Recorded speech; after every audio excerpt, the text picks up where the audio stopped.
பொன்மாலை பொழுதுல தனது திரையிசை வாழ்க்கையை தொடங்கின கவிப்பேரரசு வைரமுத்து அவர்களுக்கு இது உண்மையிலேயே பொன்னான நாள்.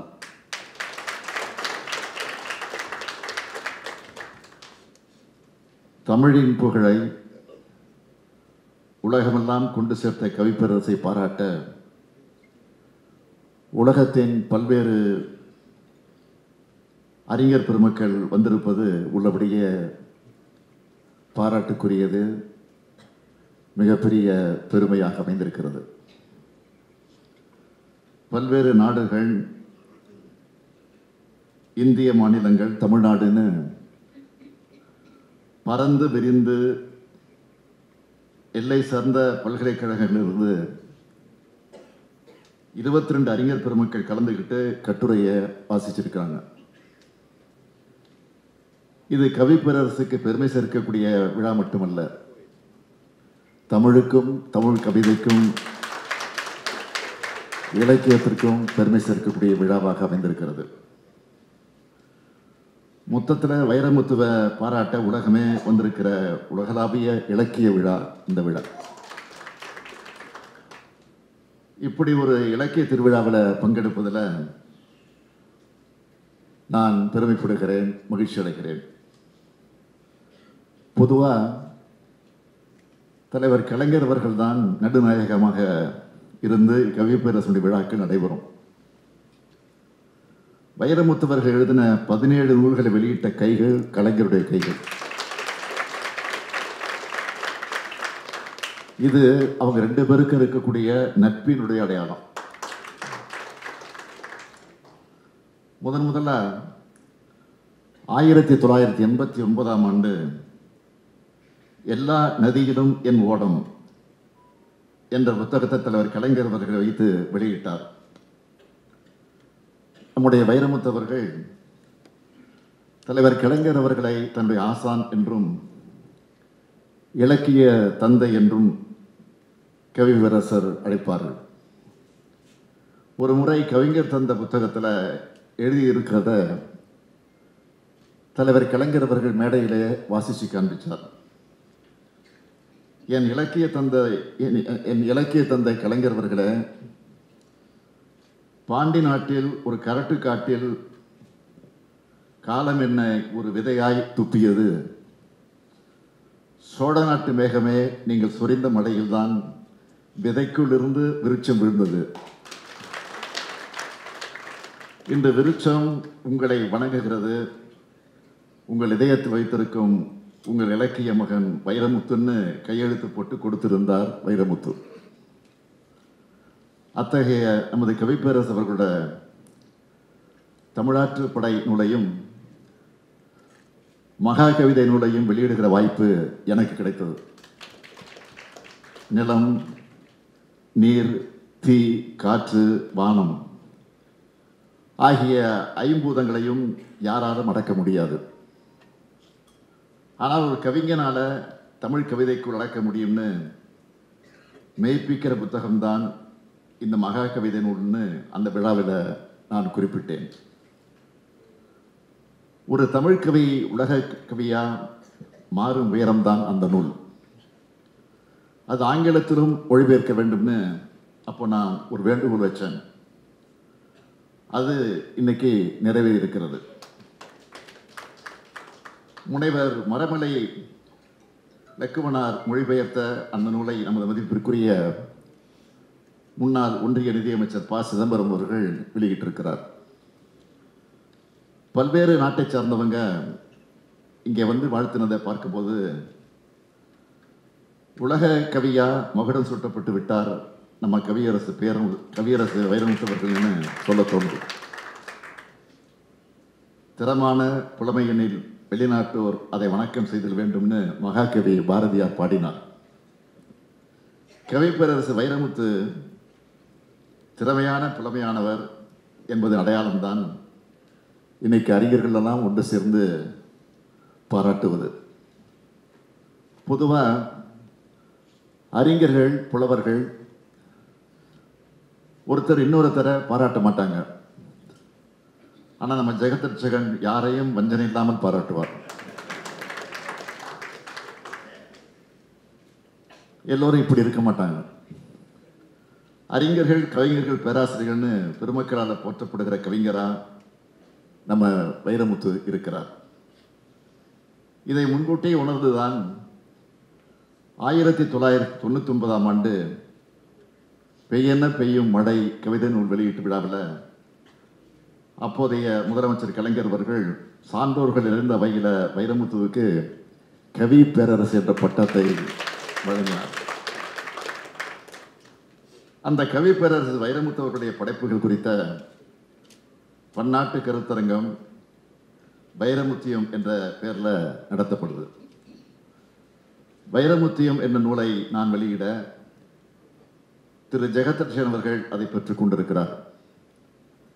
கன்னித்தமிழ், கற்கண்டு தமிழ், கற்கத்தமிழ், காந்தத்தமிழ், காவியத்தமிழ் ஆகியவற்றின் மூலமாக மண்ணை, மக்களை, மொழியை, இனத்தை, மானுடத்தை காக்கும் கொள்கைகளை வடித்து கொடுத்ததால் தான் அனைவராலும் பாராட்டப்படக்கூடிய மனிதராக நம்முடைய கவி பேரரசு அவர்கள் விளங்குகிறார். அவருடைய 71வது வயசில் இந்த வைரமுத்தி விழா நடத்தப்பட்டாலும் 10 வயசில் இருந்த கவிதைகள் எழுத தொடங்கினார் இவர். இளங்கலை மாணவராக இருந்தபோதே வைகரை மேகங்கள் என்ற முதல் கவிதை நூலை வெளியிட்டார்கள். மாணவராக அவர் இருந்தபோதே ஒரு கல்லூரியில் அதை பாடமாக வச்சுட்டாங்க. இதுதான் இவருடைய பெருமை. எல்லோரும் வயசான பிறகு வாழ்க்கை வரலாற்று எழுதுவாங்க. ஆனால் 28 வயசிலேயே இதுவரை நான் என்ற தன் வரலாறு நூலை எழுதின அளவுக்கு அப்போவே புகழ்ந்து அந்த புகழை அடைந்து விட்டார் நம்ம வைரமுத்தவர்கள். 1983ஆம் ஆண்டு அந்த நூலை வெளியிட்டார்.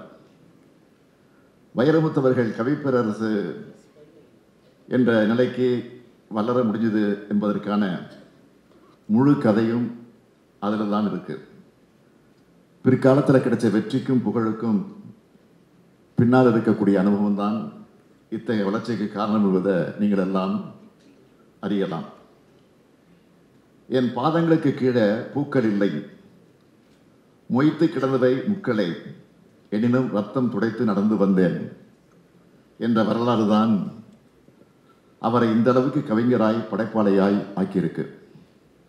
நாவல், சிறுகதை, பாடல், வரலாறு, தன் வரலாறு, பயணக்கட்டுரை, ஆராய்ச்சி கட்டுரை, திரைக்கதை, திரைக்கதை வசனம்னு இலக்கியத்தின் எல்லா வடிவங்களையும் நுழைந்து வெற்றி முகத்தை எடுத்து வந்தவர் தான் நம்முடைய வைரமுத்தவர்கள். சிறந்த பாடலாசிரியருக்கான தேசிய விருதை 7 முறை பெற்று 7 முறை பெற்ற ஒரே பாடலாசிரியர் இவராக தான் இருப்பார் என்று நான் கருதுகிறேன். தமிழ்நாடு அரசின் சிறந்த பாடலாசிரியர் விருதை 6 முறை பெற்றிருக்கிறார். இதுவரை 7500க்கும் மேற்பட்ட பாடல்களை அவர் எழுதியிருக்கிறார். 39 நூல்களை எழுதியிருக்கிறார். இவருடைய கவிதைகளும் நாவல்களும் இதுவரை 26 லட்சம் பிரதிகள் விற்பனை ஆகியிருக்கு. சாகித்ய அகாடமி விருது பெற்ற இவருடைய கள்ளிக்காட்டு இதிகாசம் நாவல் இந்தியாவின் 22 மொழிகளில் சாகித்ய அகாடமியால் மொழிபெயர்க்கப்பட்டு வருது. இந்தியாவின் உயரிய விருதுகளான பத்மஸ்ரீ, பத்மபூஷன், சாதனா சம்மான் போன்ற விருதுகளை பெற்றவர்.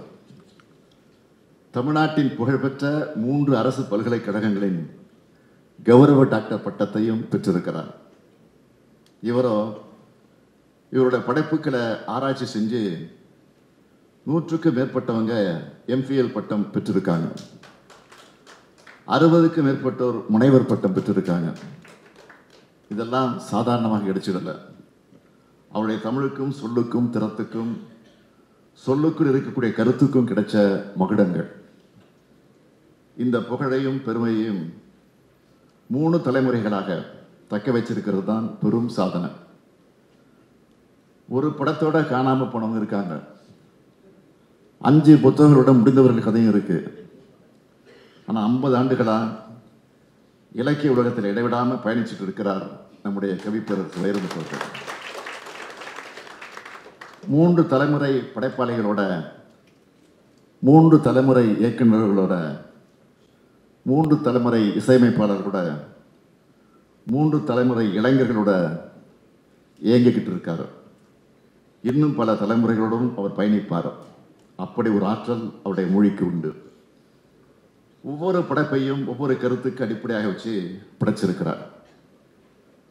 புலம்பெயர் மக்களின் வாழ்வியல் வலிமை உணர்த்தும் கள்ளிக்காட்டு இதிகாசகம், ஆணாதிக்க சமுதாயத்தில் சுரண்டப்படும் ஓர் உழைக்கும் பெண்ணின் போராட்டம் கருவாச்சி காவியம், புவி வெப்பமாதல் என்னும் உலக துயரத்தில் இந்திய விவசாயப்படும் இம்சையை சொல்லி அதுக்கு தீர்வையும் சொல்லுகிற 3ஆம் உலகப் போர், மரணத்தின் விளிம்பில் கூட நம்பிக்கையை முன்வச்சு வாழ்வின் பெருமை பேசும் தண்ணீர் தேசம், நிலம், நீர், காற்று, தீ, வெளி என்ற 5 பூதங்கள் பற்றிய 5 நெடுங்கவிதைகளின் பெருந்தொகுப்பான மகா கவிதை. இப்படி தன்னோட ஒவ்வொரு படைப்பையும் ஒவ்வொரு விதமாக படைத்தவர் நம்முடைய கவிப்பேரரசு அவர்கள். அதனால்தான் கவிப்பேரரசராக அவர் உயர்ந்து நிற்கிறார். மரபையும் புதுமையும் இணைச்சதுதான் நம்முடைய கவிப்பேரரசருடைய சாதனை. சங்க இலக்கியத்தையும் சந்த இலக்கியத்தையும் பிணைத்தவர் அவர். கனவையும் கலையையும் அரசியலையும் சேர்த்தவர் அவர். திரையையும் இலக்கியத்தையும் குடைத்தவர் அவர். தமிழையும் உலகத்தோடு கொண்டு போய் புகுத்தியவர். இதன் மூலம் மக்களுடைய நெஞ்சங்களில் நிறைந்தவர். அவர் நூலை படிக்காதவங்க இருக்கலாம், ஆனால் அவர் பாட்டை கேட்காத செவிகள் நிச்சயமாக இருக்க முடியாது. என் வானம் பெரிது, என் கேள்வி பெரிது, என் தமிழ் பெரிது, என் தவம் பெரிது, என் தோள்களில் கணக்கும் லட்சியத்தோட வந்த அப்படின்னு சொல்லி அதே லட்சியத்துக்காக வாழுகிறவர் வைரமுத்து அவர்கள். தமிழ் பண்பாட்டு மரபை, திராவிட சிந்தனை மரபை, பொது உடைமை கொள்கைகளை குறிக்கோளை கொண்டவராக தன்னை அடையாளம் காட்டிக்கிட்டு தான் வைரமுத்துவுடைய தனித்த சிறப்பாகும். திரைத்துறையில் வளர்ந்த பிறகு, உயர்ந்த பிறகு, தேசிய விருதுகளை பெற்ற பிறகும் தன்னை திராவிட இயக்க படைப்பாளியாக மறைக்காம அவர் கட்டி காத்த பாராட்டு தான். அதற்காகத்தான் நானும் பாராட்ட வந்திருக்கிறேன். என் இளமை காலத்திலேயே தீ வளர்த்து கொண்டிருந்த திராவிட இயக்கத்தில் எனது அடுப்புக்கு நெருப்பு எடுத்துக்கொண்டேன்னு சொல்லும் துணிச்சல் வைரமுத்துவுக்கு இருந்தது. தந்தை பெரியாரின் சுயமரியாதை சிந்தனையையும் புரட்சி கவிஞரின் கவிதை வரிகளும் பேரறிஞர் அண்ணாவுடைய எழுத்தும் தன்னை வார்ப்பித்ததா அவர் சொல்லியிருக்கிறார். கலைஞரின் எழுத்துக்களே என் ரத்தத்தின் துள்ள வைத்திருக்கின்றன, என் நாடி நரம்புகளை வீணையாக்கி வாசித்திருக்கின்றன. எல்லா மேடைகளிலும் சொன்னவர் அவர். இந்த கொள்கை உரம்தான் அவரை கவனிக்க வச்சது.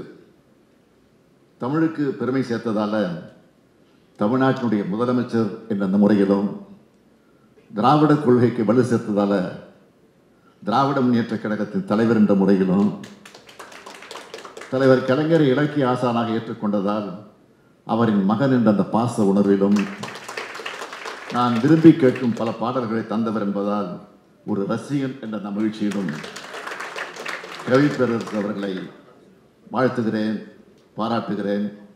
கவிப்பேரரசு அவர்களே, பொதுவாக 100 ஆண்டு வாழுங்கன்னு வாழ்த்துவாங்க. ஆனால் இந்த படைப்பாளி இங்கே இருக்கக்கூடிய நீங்கள் எல்லோரும் வாழ்த்துவது போல் நானும், நீங்கள் படைப்பாளி என்ற காரணத்தால் 100 ஆண்டுகள் கடந்து வாழ்ந்து உங்கள் பாடல்கள் எண்ணிக்கை 10,000 ஆகட்டும், படைத்தவர்கள் எண்ணிக்கை 100 ஆகட்டும் என்று வாழ்த்தி விடைபெறுகிறேன். நன்றி.